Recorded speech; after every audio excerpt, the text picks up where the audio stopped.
그래서 참으로 많은 교회들을 그가 세운 것이죠. 그 교회 가운데 한 교회가 바로 이 데살로니가 교회라는 것을 알고 있습니다. 이것은 바로 오늘날 터키 지방에 있는 그 바다를 건너서 유럽에 있는 마게도니아 지방의 이 중심 도시가 바로 이 데살로니가인 거죠. 그래서 바울이 2차 선교 사역 가운데에서 빌립보에서 쫓겨서 도망을 간 곳이 이 데살로니가지 않습니까? 여기서도 또 복음을 전거를 하다가 겨우 3주밖에 전거를 하지 못하고 여기 또 유대인들이 폭동을 일으키는 바람에 또 베레아로 도망을 쳤습니다. 그러면서 바울 사역 가운데 가장 짧은 사역의 교회가 바로 이 데살로니가 교회인 거죠. 그런데 이 데살로니가 전후서를 보면은 바울이 다른 어떤 교회보다 이 교회에 대한 칭찬이 아주 대단합니다. 그래서 믿음이 계속적으로 이 교회는 믿음이 성장하고, 그리고 또 이 교회가 무엇보다도 그리스도의 사랑을 실천하고 또 교우들끼리 그 사랑이 얼마나 깊은지 바울이 이 교회를 그렇게 칭찬하는 거죠. 그리고 심지어 이 데살로니가 교회가 마게도니아 지방의 모든 교회들에게 모본이 되는 교회다, 이렇게 자랑을 할 정도로 이 교회가 대단한 그런 교회라는 것을 알 수 있습니다. 그런데 이 전후서를 우리가 살펴볼 때에 모든 것은 칭찬을 받지만은 그래도 지상의 교회가 완전한 교회가 없다고, 이 교회에게 있어서도 약점이 있는 거죠. 그 약점이 바로 신학적인 약점인데, 그 신학적 약점이 바로 뭐냐?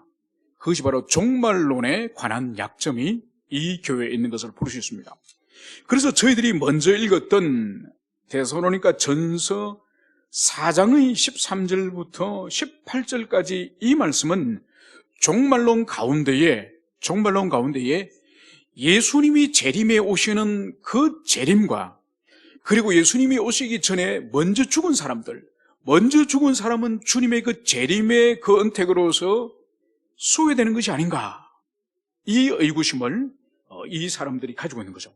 그래서 잠깐 우리가 지난주 살펴본 이 재림과 함께 이제 죽은 자들에 대한 부활의 문제를 먼저 잠깐 살펴보고 우리 어제 나눈 그 말씀을 살펴보도록 하겠습니다. 오늘 이 바울이 13절에 보면 형제들아, 자는 자들에 관하여 너희가 알지 못함을 우리가 원하지 아니하노니 이는 소망 없는 다른 이와 같이 슬퍼하지 않게 하람이라. 이 말씀을 쓰고 있는 이유는 바로 지금 이 데살로니가 교회 안에서 우리 주님 재림하시기 전에 먼저 죽은 사람은 주님의 그 재림의 은택을 누리지 못하면 어떡하나, 그러면서 이들이 큰 염려 가운데 있었음을 볼 수 있습니다. 그래서 바울이 이 문제를 해결하기 위해서 답을 주기 위하여서 이 부분을 기술하고 있음을 여기서 볼 수 있습니다.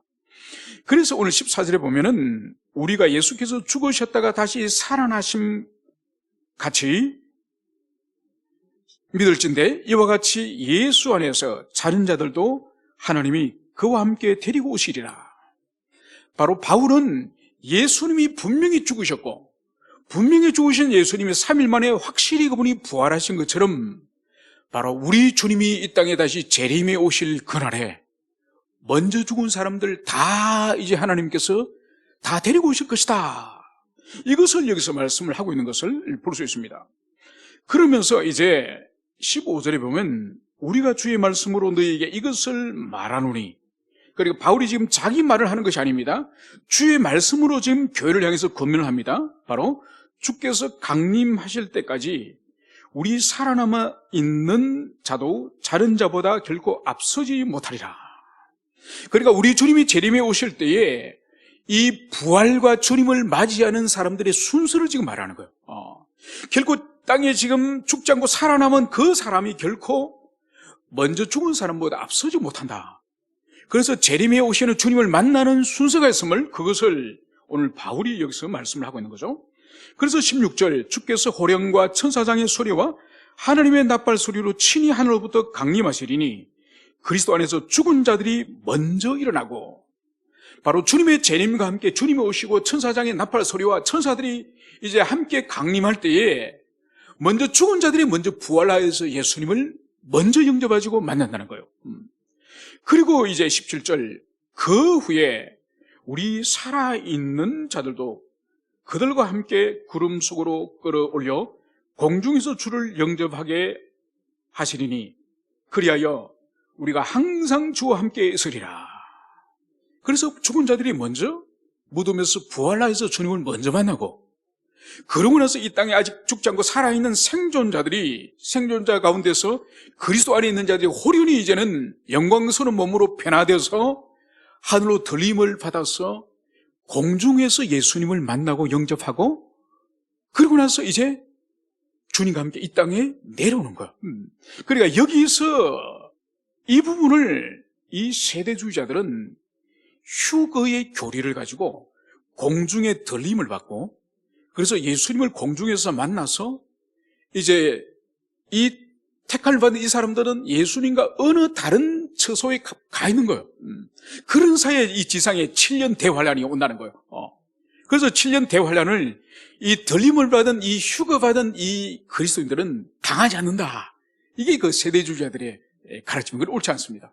우리가 요한계시록에서 이미 충분히 우리가 공부했던 것처럼 인재앙, 나팔재앙, 대접재앙, 그 재앙 한가운데에 교회가 있는 거예요. 다만 교회를 주님께서 보호하시는 거예요. 그런 것이지, 우리는 전혀 다른 처소에 가 있고 이 지상에 막 하나님의 진도가 퍼부어지고 그런 것은 아니죠. 다 함께 있는 가운데에 언약의 백성들, 마치 고센 지방에 이집트 전역에 하나님께서 재앙을 내리실 때 고센 지방을 보호하셨던 것처럼 바로 하나님 백성을 주님께서 특별히 보호하신다는 것이 바로 주님의 재림에 관한 부분인 것을 볼 수 있습니다. 그래서 이것을 이 당시에 이 데살로니가 교회가 주님 오실 때 죽은 자들은 어떻게 될 것입니까? 이 의문에 대해서 바울이 이제 응답을 한 것이라고 한다면, 이제 우리가 2장을 이제 넘어와서 오늘 본문을 이제 보도록 하겠습니다. 이제 바울은 또다시 형제들아, 우리가 너희에게 구하는 것은 우리 주 예수 그리스도의 강림하심과 우리가 그 앞에 모임에 관하여.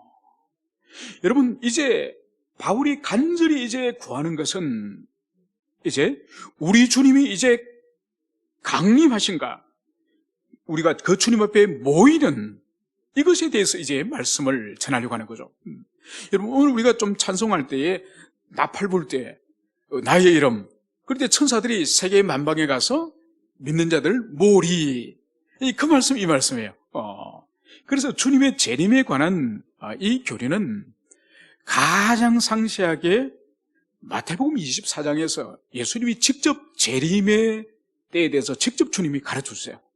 그래서 재림이 있기 전에 어떤 징조들이, 이 땅에 징조들이 먼저 있는지 이것을 쭉 주님이 말씀하십니다. 그래서 마태복음 23장과 그리고 이 데살로니가 이 후서를 절대로 빼고 종말을 말할 수 없습니다. 그리고 계시록 19장, 그래서 예수님 다시 오실 때 어린 양 혼인잔치가 어떻게 이루어지는지, 그래서 마태복음 24장 그리고 데살로니가 후서 이 2장 그리고 계시록 19장, 이것은 종말론에 있어서 거의 대부분의 말씀을 차지한다고 할 정도로 중요한 부분이죠.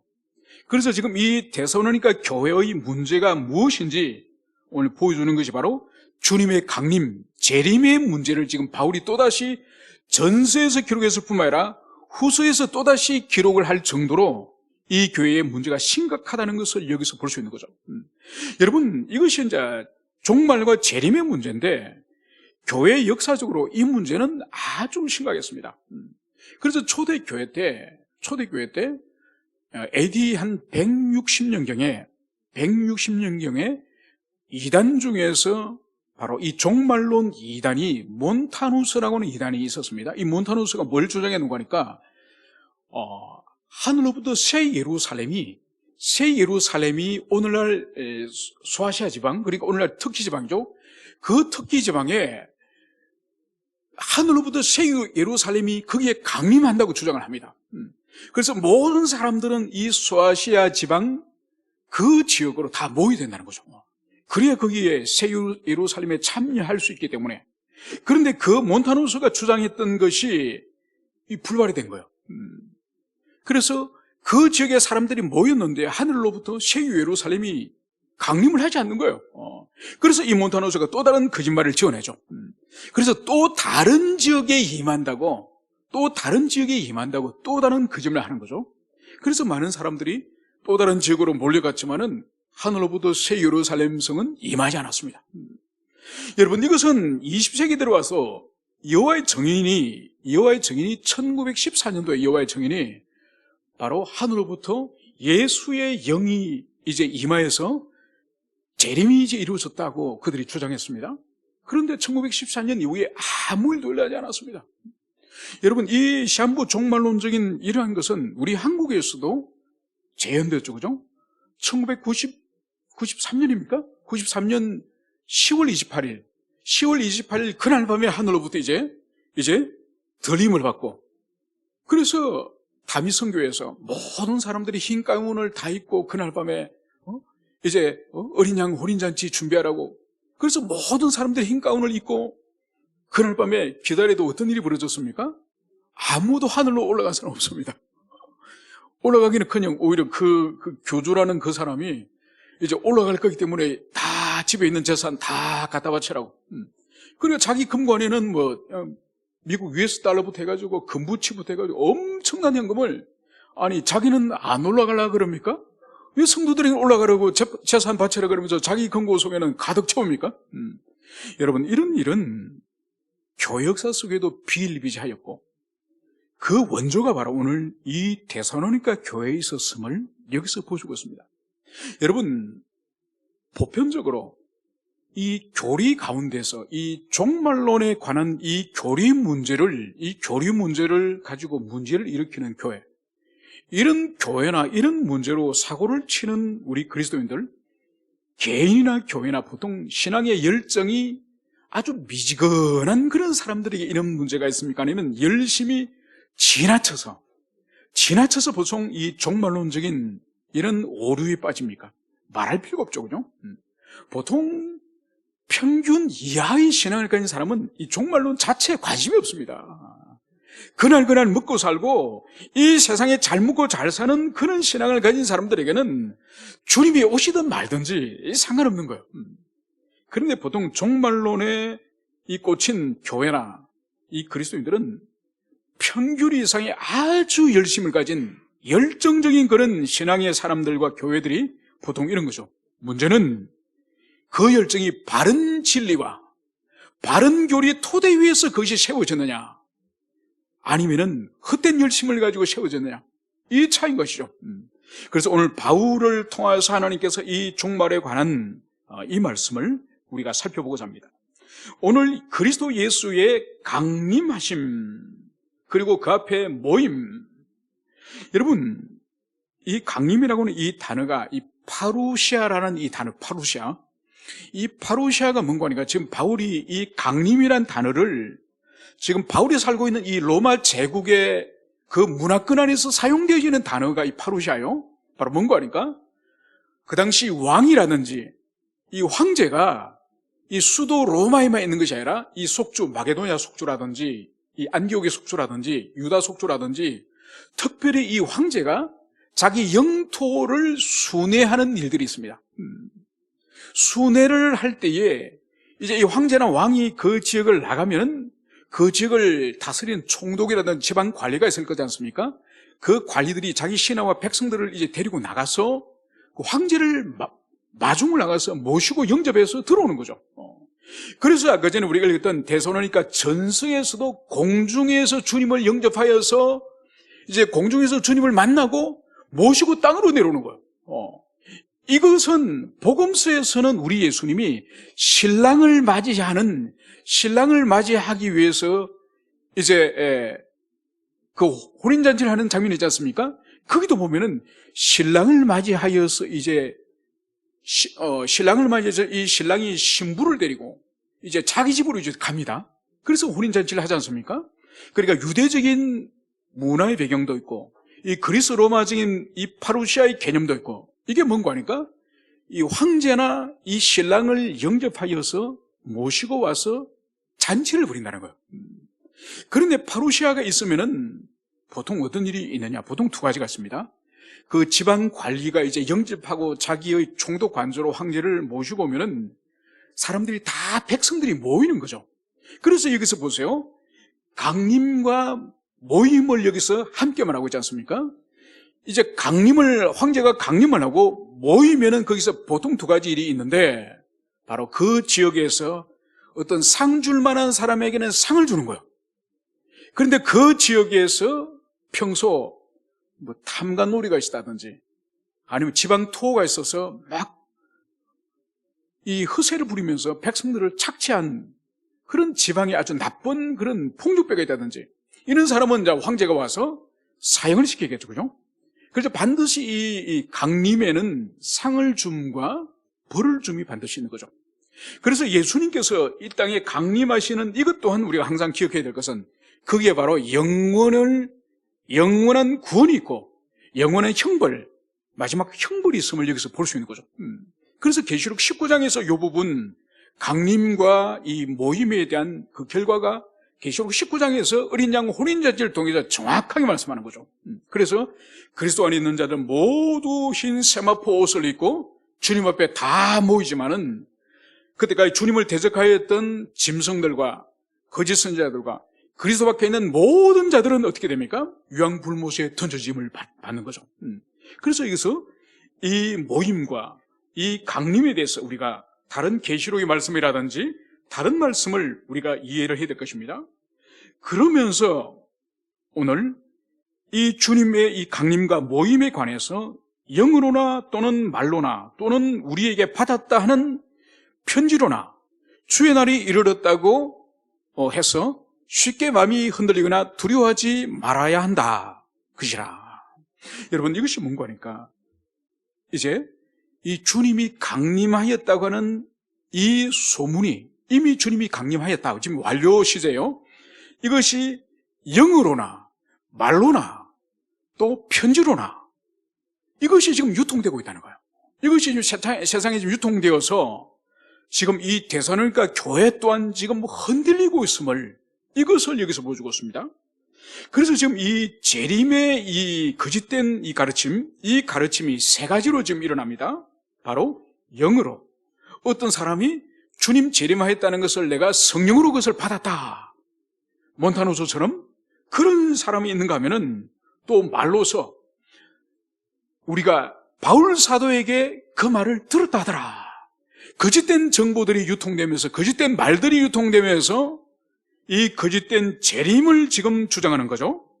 그리고 우리에게 받았다는 편지, 바로 사도 바울의 편지라고 말하면서 거짓된 편지를 통하여서 주님이 이미 재림하였다고 하는 것을, 이것을 세상에 지금 퍼뜨리고 있는 편지가 있음을 여기서 보여주고 있습니다.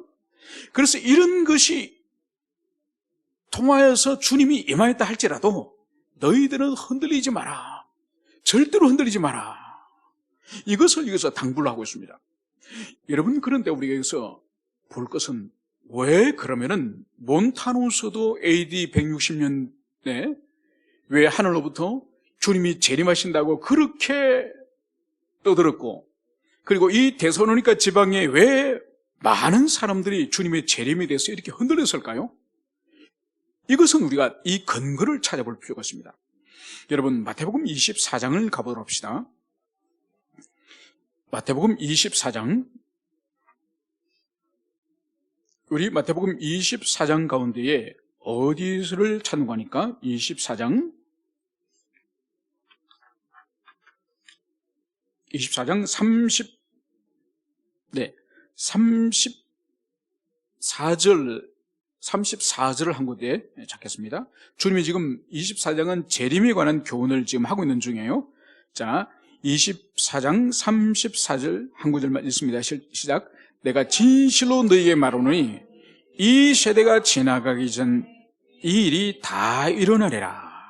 주님이 재림, 당신의 이 땅에 오심에 대해서 말씀을 하신 이후에 내가 진실로 너희에게 말하노니 이 세대가 지나가기 전에 이 일이 다 일어나리라. 그래서 주님 당신이 친히 이 세대가 가기 전에 이 재림과 세상에 끝날 이 일들이 일어날 것임을 주님이 친히 말씀하셨습니다. 자, 이 부분을 좀 더 우리 주님께서 하신 말씀을 복음서 가운데 좀 더 찾도록 하겠습니다. 우리 마태복음 16장 27절 28절 16장 27절 28절을 우리 찾도록 하겠습니다. 16장 27절 28절 두 군데를 우리 있습니다. 찾으셨으면 16장 27절 28절 읽습니다. 시작. 인자가 아버지의 영광으로 그 천사들과 함께 오리니 그때 각 사람이 행한 대로 갚으리라. 진실로 너희에게 이르노니 여기 서 있는 사람 중에 죽기 전에 인자가 그 왕권을 가지고 오는 것을 볼 자들도 있느니라. 아멘. 놀랍죠, 그죠? 주님 분명히 여기 서 있는 사람, 주님 주변에 지금 제자들도 있고 또 다른 유대인들도 지금 주님 주변에 서 있지 않습니까? 바로 그 사람을 향해서 여기 서 있는 사람 중에 죽기 전에 인자가 왕권을 가지고 오는 것을 보리라. 이 말씀을 주님 하신 거예요. 자, 우리가 또 찾을 것은 마가복음, 우리 마가복음을 함께 찾도록 하겠습니다. 우리 마가복음 9장 1절을 우리 함께 찾겠습니다. 마가복음 9장 1절. 자, 우리 함께 9장 1절 찾으셨습니까? 우리 찾으셨으면 9장 1절 한 구절만 있습니다. 시작. 또 그들에게 이르시되 내가 진실로 너희에게 이르노니 여기서 있는 사람 중에 죽기 전에 하나님의 나라가 권능으로 임하는 것을 볼 자도 있느니라 하시니라. 아멘. 마가복음에서도 주님께서 제자들에게 여기 서 있는 사람 가운데 하나님의 나라의 권능이 임하는 것을 볼 자가 있다. 이 말씀 주님이 하셨죠. 마지막으로 누가복음에서는 주님이 뭐라고 말씀하셨는지 누가복음을 우리 함께 찾아보도록 하겠습니다. 누가복음 9장 26절, 27절 우리 두 말씀을 함께 읽도록 하겠습니다. 9장 26절, 27절 시작. 누구든지 나와 내 말을 부끄러워하면 인자도 자기와 아버지와 거룩한 천사들의 영광으로 올 때에 그 사람을 부끄러워하리라. 내가 참으로 너희에게 이르노니 여기 서 있는 사람 중에 죽기 전에 하나님 나라를 볼 자도 있느니라. 아멘. 보십시오. 이 공간복음 마테마가 누가에서 예수님께서 다 여기 서 있는 사람 가운데에 죽기 전에 인자가 왕권을 가지고 오는 것을 보리라. 이 말씀을 한 거예요. 여러분, 그러면 지금 바울이 지금 말씀하는 거와 예수님 말씀하는 거와 충돌이 일어난 것처럼 보일 수가 있습니다. 그러면 이 부분을 어떻게 해야 될 것인가? 그러면 이 데살로니게 교회 성도들은 이 공간복음에서 예수님이 여기 서 있는 사람 가운데 죽기 전에 인자가 왕권을 가지고 오는 것을 볼 자도 있다고 하는 이 말씀을 붙들고 이 말씀을 믿었기 때문에 지금 이 사도 시대가 끝나기 전에 재림을 믿었다는 말씀입니까? 이런 질문을 할 수 있습니다. 여러분, 그렇기 때문에 성경은 문맥을 잘 봐야 되는 거예요. 이 그 한 구절, 한 단어를 주목할 것이 아니라 그 문장의 앞과 뒤, 앞뒤 문맥을 잘 봐야 되는 거예요. 그러니까 주님께서 마테마가 누가에서 이 왕권을 가지고 이 사람들이 죽기 전에 왕권을 가지고 오는 것을 보리라 한 이 말씀 뒤에 반드시 이어지는 사건이 있습니다.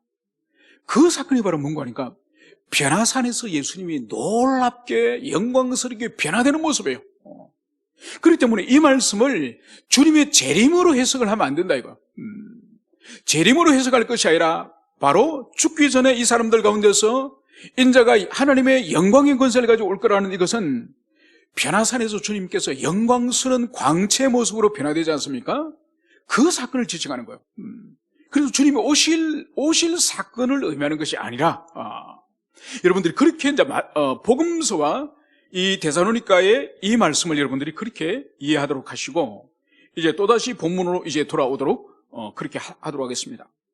자, 이제 바울은 이제 누가 이렇게 말하여도 너희가 미혹되지 말라. 먼저 배교하는 일이 있고 저 불법의 사람 곧 멸망의 아들이 나타나기 전에는 그날이 이르지 아니하리니.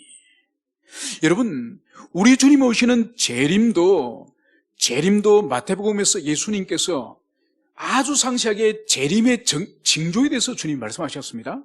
그래서 여러분, 오늘 여기서 바울은 오늘 재림에 있어서 가장 먼저 일어나는 일이 순서가 뭔가 하니까 배교가 먼저 있고, 이 배교는 한 개인의 배교를 말하는 것이 아니에요. 한 지역 교회의 배교를 말하는 것이 아니에요. 또 한 나라의 배교를 말하는 것이 아니라 전 우주적인, 전 지구적인 배교가 있는 이후에 그 다음에 무엇이 있느냐?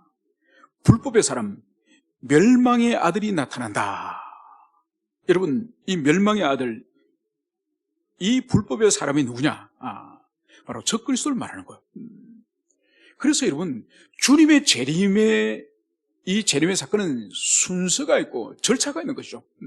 마음대로 세상 끝이 오는 것이 아니라 먼저 전 지구적인 주님을 배신하는 배교가 먼저 있고, 그리고 적그리스도가 나타나서 온 세계 교회를 억압하고 온 세계 교회를 박해하는 그런 일들이 먼저 있고 난 이후에 주님이 그 절정의 시간에 주님이 오심을 오늘 바울이 그것을 말씀하는 거예요. 그래서 마태복음 24장에는 예수님께서 재림 직전에 일어날 일들을 아주 주님이 상세하게 말씀하십니다. 그런데 이것은 바울이 이제 재림 직전에 일어날 일을 오늘 여기서 설명하는 것을 볼 수 있습니다. 그러면서 이것을 좀 더 상세하게 말씀을 합니다. 그래서 멸망의 아들이 나타나기 전에 그날이 이르지 아니하리니, 그래서 이 일이 있기 전에는 우리 주님 오시지 않는다, 이 말씀을 여기서 하는 거죠. 그러면서 4절, 그는 대적하는 자라, 신이라 불리는 모든 것과 숭배함을 받는 것에 대항하여 그 위에 자기를 높이고 하나님의 성전에 앉아 자기를 하나님이라고 내세움이라. 이제 이 대적하는 자, 적그리스도가 도대체 와서 무슨 일을 하느냐, 이것을 바울이 아주 상세하게 설명을 합니다. 바로 이 대적하는 자가 신이라 불리는 모든 것과 숭배함을 받는 것에 대항하여, 이것이 뭔가 하니까, 이 지상에는 우리 기독교도 있지만은, 참 종교인 기독교도 있지만은, 그리고 많은 자연 종교들이 있지 않습니까? 그래서 그들 나름대로 신으로 불리잖아요. 그리고 그들 나름대로 숭배의 대상이 되지 않습니까? 바로 이슬람의 알라라든지 부처라든지 많은 이런 우상들이 이 세상에 얼마나 많습니까? 그것을 말하는 거예요. 그래서 그 모든 숭배함을 받는 것에 대해서 이 적그리스도가 대항을 하는 거예요. 대적하는 거예요. 그리고 그 위에 자기를 높이고, 지상에 있는 모든 이 기독교를 비롯하여 이 자연 종교들, 이 종교들 위에 이제 적그리스도가 앉을 것을 말하는 거죠. 이건 뭔가 하니까 종교 통폐합을 말한 거예요. 그러니까 모든 종교는 인정을 하되 이 적그리스도를 궁극적으로 숭배하도록 하는 거죠. 여러분, 이것이 이미 20세기에 2차 세계대전이 끝난 이후에 WCC가 벌써 이미 세계 종교 통합으로 이미 시작이 됐지 않습니까? 이미 벌써 70년이 더 지났습니다. 이 WCC가. 그래서 한국 교회에 수백 개 교단이 있지만은 몇 개 교단을 빼고는 이 WCC에 다 가입이 됐습니다. 그리고 여기는 우리나라 원불교라든지 뭐 불교라든지, 그리고 전 세계의 아프리카의 그러한 샤만이라든지 모든 세계 종교들이 다 여기에 초청을 받고 통합이 다 된 거예요. 그래서 여기서 이 모든 숭배함과 그리고 신이라 불리는 이것 위에 앉아있는 이 적그리스도, 이거는 이미 역사 속에서 시작되고 있음을, 진행되고 있음을 볼 수 있습니다. 그래서 여기서 있는 이 대적하는 자, 이 대적하는 자를 해석을 또 다양합니다. 그래서 이 적그리스도는 역사 속에서 많은 적그리스도들이 사실 있었습니다. 그래서 적그리스도의 본질은 그리스도를 대적하고 그리스도의 몸인 교회를 박해하는 이런 세력이 바로 적그리스도죠. 그래서 로마 황제도, 과거 로마 황제도 교회를 박해했으니까 적그리스도에 속하겠죠, 그죠? 그리고 북쪽에 있는 게르만이라든지 그 야만족들이 로마로 내려와서 교회를 박해하고 교회를 불태웠던 그 이민족의 왕들도 적그리스도에 속하겠죠. 그리고 그 이후의 역사 속에서 나폴레옹이라든지 히틀러라든지 스탈린이라든지 레닌이라든지, 그리고 마르크스라든지 북한의 김일성이라든지 뭐 마오쩌둥이라든지 이런 사람들 다 부분적으로 그 자신의 나라와 자신의 통치권 안에서는 교회를 박해한 거죠. 그러니까 그런 사람들도 적그리스도에 속한 인물들이에요. 그런데 여기서 등장하는 이 대적하는 자, 이 적그리스도는 그런 개별 나라나 개별 민족이나 그 짧은 시간 안에 국한된, 제한된 그런 교회를 박해한 것을 말하는 것이 아니에요. 역사 끝에 이 종말의 때에 전 세계적으로 교회를 박해하고 전 세계적으로 종교를 통합하여서 모든 종교 위에 앉아서 자신이 하나님이다. 바로 자신을 경배하라고 하는 이 적그리스도는 이 세상 끝날에 등장할 강력한, 지금까지 어떠한 황제라든지 어떠한 지상 권력과 비교할 수 없는 강력한 권세를 가진 그런 적그리스도임을 볼 수 있는 거죠. 그래서 자기를 하나님이라고 내세우니라. 그래서 과연 이 적그리스도가 누구일지 우리는 지금 알 수 없습니다. 그런데 분명히 성경이 말하는 것은 반드시 올 것이고 반드시 있을 것이고 반드시 교회가 엄청난 박해를 피 흘림을 받을 것이라는 것은 특별히 요한계시록이 철저하게 그것을 규명하고 있음을 볼 수 있습니다. 그러면서 이제 바울이 지금까지 이 4절까지 말하였던 이 교리, 이 종말에 대한 주님의 재림의 교리, 이 교리를 오늘 5절에 근거할 때는 이미 바울이 그 짧은 3주 안식일 기간 동안에 가르쳤음을 볼 수 있습니다. 오늘 5절은 바울이 이렇게 말씀을 하고 있습니다. 내가 너희와 함께 있을 때에 이 일을 너희에게 말한 것을 기억하지 못하느냐. 여러분, 그러니까 바울이 3주 동안 이 데살로니가 교회를 양육하고 가르치고 말씀을 증가하면서 아주 깊이 있는 이 종말론과 재림에 관해서도 이 바울이 가르쳤음을 볼 수 있습니다. 그래서 이 데살로니가 교회가 바울에게서는 짧은 시간이지만은 온 정성과 온 마음을 다하여 이 중요한 교리를 오늘 다 가르쳤음을 오늘 바울이 진술하면서 너희들이 그것을 기억하지 못하느냐, 이렇게 오늘 묻고 있는 것을 볼 수가 있습니다. 그러면서 6절, 너희는 지금 그로 하여금 그에 대해 나타나게 하려 하여 막는 것을 안 하니 율법의 비밀이 이미 활동하였으나 지금은 그것을 막는 자가 있어 그 중에서 옮겨질 때까지 하리라. 여러분, 이 6절과 이 7절이 아주 난해한 구절 중에 하나입니다. 그래서 여기서 막는 것이 뭐냐? 바로 이 불법의 세력, 그리고 이 불법한 자, 그리고 불법의 비밀, 이것이 도대체 뭔지를 바울은 부연하여 설명을 하지 않습니다.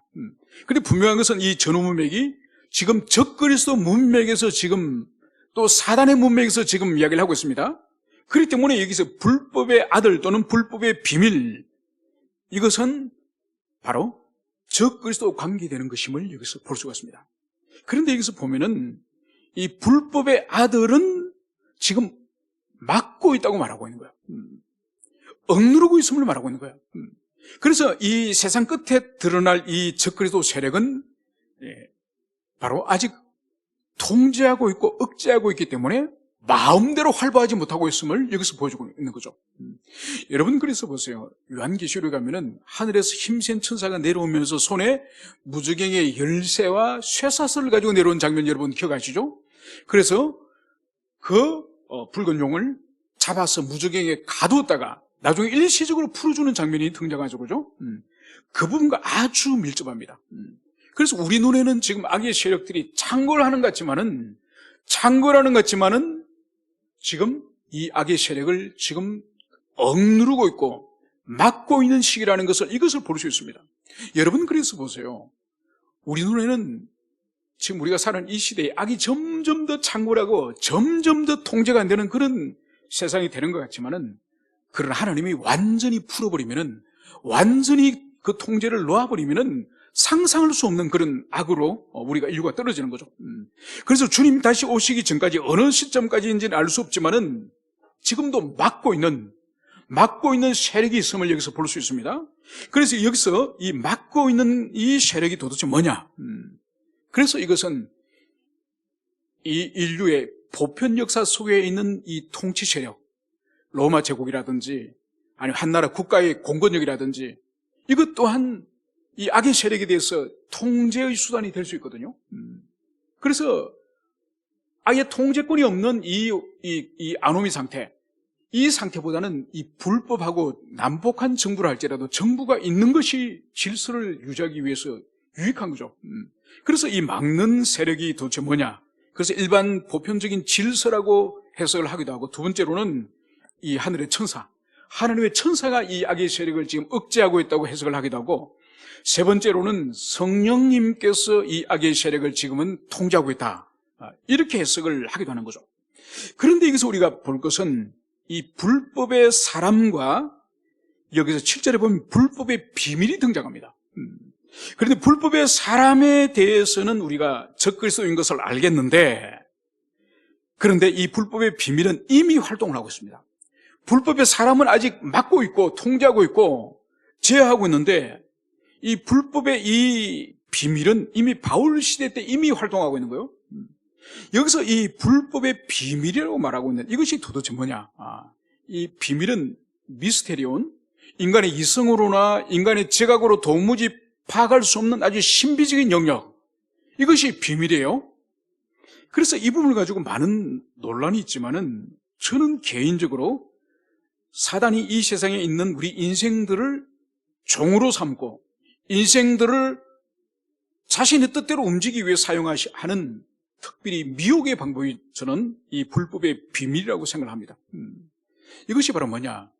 에덴 동산에 우리의 첫 조상들을 사단이 어떻게 자신의 종으로 만들었습니까? 거짓말로, 미혹하여서. 그리고 여러분, 이 미혹의 모든 인류의 역사 속에 미혹의 모든 공통점은 뭔가 하니까 인간을 위하여서, 인간의 자유와 인간의 해방과 인간의 복리와 인간을 존중하여서 이 속임의 역사가 있는 거예요. 여러분, 그래서 이 세상에 창세 이후로 이 인간들 속에서는 끊임없이 어떤 사상과 철학과 이념들이 계속 인간이 생산하고 만들어냅니다. 그 모든 인간이 만들어내는 이념과 사상과 철학은 절대로 인간을 고통에 빠뜨리거나 인간을 죽음으로 몰아가거나 인간을 억압하기 위해서 인간의 이 철학과 사상이 절대로 나오지 않았어요. 모든 사상과 철학들은 인간을 위하여서, 인간을 위하여서. 그런데 파고 들어가면 하나님 없는 인간을 위함이에요. 하나님을 배제한. 여러분, 그렇기 때문에 그것은 반드시 사망으로 떨어질 수밖에 없는 거죠. 그래서 하나님과 함께하는 것은 그때는 입에 쓰지만 고통스럽지만은 살리는 역사를 가지고 온다 한다면은 하나님을 배제한, 하나님이 없는 인간의 해방과 인간의 모든 자유는 궁극적으로 인간을 망하게 하는 거죠. 여러분, 조금 전에 제가 오면서 어느 분이 저한테 이 사진을 하나 보내왔더라고요. 이 사진이 뭔가 하니까 서울의 어느 학교의 급식 식당 장면이었어요. 그러니까 뭔가 하니까 이제 아이들이 밥을 먹고 급식을 하고 다 빠져나간 이 급식 식기 반납을 하는 그 앞에 모습인데, 완전히 식기를 음식을 비우고 이렇게 딱 자국자국 싸워가지고 이렇게 반납을 하지 않습니까? 그것이 아니라 완전 식당 바닥에 수백 명의 식기가 완전 너부러져가지고 그걸 아무도 교사도 통제하지 않고 그 식당에 있는 영양사 선생님도 통제하지 않고 완전 식당 바닥이 그 음식을 먹다 버린 그 식기가 가득 차 있는 그것이 바닥에 쫙 깔리는 거예요. 여러분, 이것이 바로 뭔가 하니까 지금 이 사회, 우리 사회 공동체에 일어나고 있는 이 공교육의 실체를 보여주는 거죠. 여러분, 공교육은 뭔가 하니까 이 초중고 고등학교까지 아이들에게 공동체의 어떤 가치 규범 그리고 질서를 반복적으로 계속 훈련시키고 교육시키는 것이 이 공교육. 물론 영어도 공부하고 국사도 공부하고 뭐 중국도 공부하지만은 그거는 별개로 하고 시민으로서 잘할 수 있도록, 건강한 시민이 될 수 있도록 이 공동체의 가치 체계와 이 질서 규범을 계속 학교에서 훈련시키는 거예요. 그래서 밥 먹을 때도 줄을 서라. 모든 것을 규범과 질서를 그때에 체계적으로 가르쳐서 사회에 나와야 그 사회에 기여하는 시민이 될 수 있도록 하기 위해서 그것을 가르치는 거예요. 그런데 학교 급식을 하고 나서 당연히 자기 먹은 음식은 짬밥통에 넣고 숟가락 젓가락은 분리해서 놓고 이걸 아무도 가르치지 않는 거예요. 그러니까 지금 우리 한국의 공교육의 이 기저, 이 바탕에 깔리는 것은 뭔가 하니까 네 인생은 네가 주인이다. 네 마음대로 해라. 그게 네 행복이 된다고 한다면, 네가 기분이 좋다고 한다면 네 마음대로 해라. 여러분, 그래서 규범과 질서가 없어져 버려서 지 하고 싶은 대로 하도록 하는 것, 이것이 오늘 공교육이 되어버렸습니다. 문제는 이 아이들이 곧 사회에 이제는 성인이 돼서 쏟아질 텐데 이걸 어떻게 감당합니까? 감당을 못하는 거죠. 그래서 사회의 가치와 규범이 전체가 다 무너지는 거죠. 그러니까 학교 다니는 동안에 금욕도 시키고 절제도 시키고 훈련을 시키고 모든 그것을 준비를 해서 나와서야 되는데 그러니까 이런 아이들이 이제는 10년, 20년, 40년이 지나면은 사회가 앞으로 어떻게 될 것인지는 보지 않더라도 눈에 뻔한 것이죠. 이제 바울은 이제 이 불법의 비밀이 이미 활동을 하고 있다고 말씀을 하면서 지금은 그것을 막는 자가 있어 그 중에 옮겨질 때까지 하리라. 여러분, 그래서 이 불법의 비밀은 이 사람을 미혹하는, 사람의 심령을 이 사단이 자신의 자녀와 자신의 종으로 만드는 이 미혹의 철학과 미혹의 사상과 이 세상에 통용되어지는 모든 이 하나님 없는 이 사상들, 이 사용의 방식이 바로 이 불법의 비밀, 이것이라고 생각을 합니다. 그렇지만 이것 또한 막는 자가 있다는 거죠. 성령께서 강력하게 막고 있기 때문에 그나마 역사 속에서 이 정도로 통제가 되는 거죠. 그런데 이것이 막는 것이 영원히 막는 것이 아닙니다. 옮겨질 때까지 이 막고 있는 이 손을 주님께서 옮길 때가 있다는 거죠. 옮겨버리면은 걷잡을 수 없이 모든 인간들이 이성의 분별력을 잃어버리고 바보가 되고 어리석은 자가 되고 미혹하여서 정말 인간에게는 선을 찾아볼 수 없는 그런 시대가 도래할 것임을 여기서 그것을 말씀을 하고 있습니다.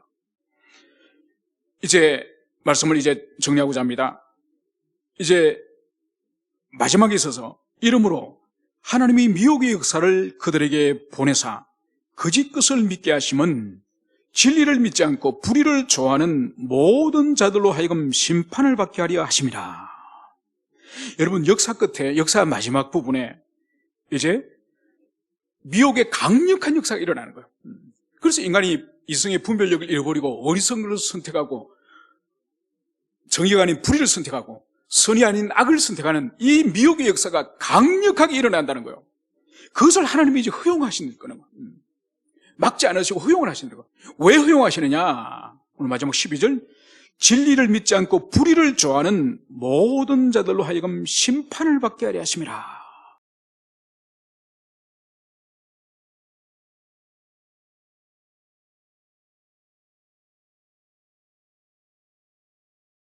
그것을 허용하시는 이유가 바로 심판하시기 위하여서 어리석은 선택, 악한 선택, 불의한 선택, 이것을 주님께서는 이제 방임해 버리시겠다, 이 말씀을 여기서 하고 있습니다. 이제 말씀을 정리하고자 합니다.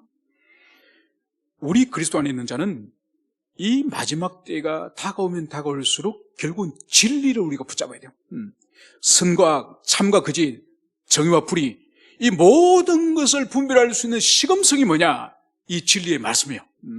이 말씀이 있는 자는 선과 악을 분별할 수 있고 정의와 불의를 분별할 수 있고 의와 불의를, 이 모든 것을 시금할 수 있는 시금석이 바로 진리의 말씀이기 때문에 이 말씀을 가지지 않은 자는 이제 주님께서 악을 선택하여도 내버려 두시고 불의를 선택하여도 내버려 두시는 이 심판이 임박한 때가 올 것임을 오늘 바울은 그것을 말씀을 하고자 합니다.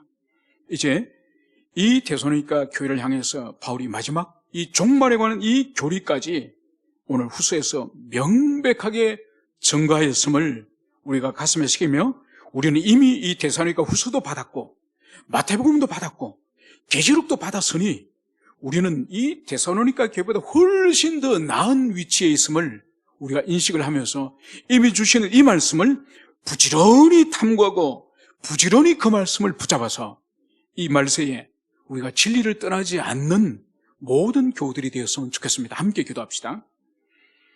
이 시간 우리 기도할 때 오늘 이 데살로니가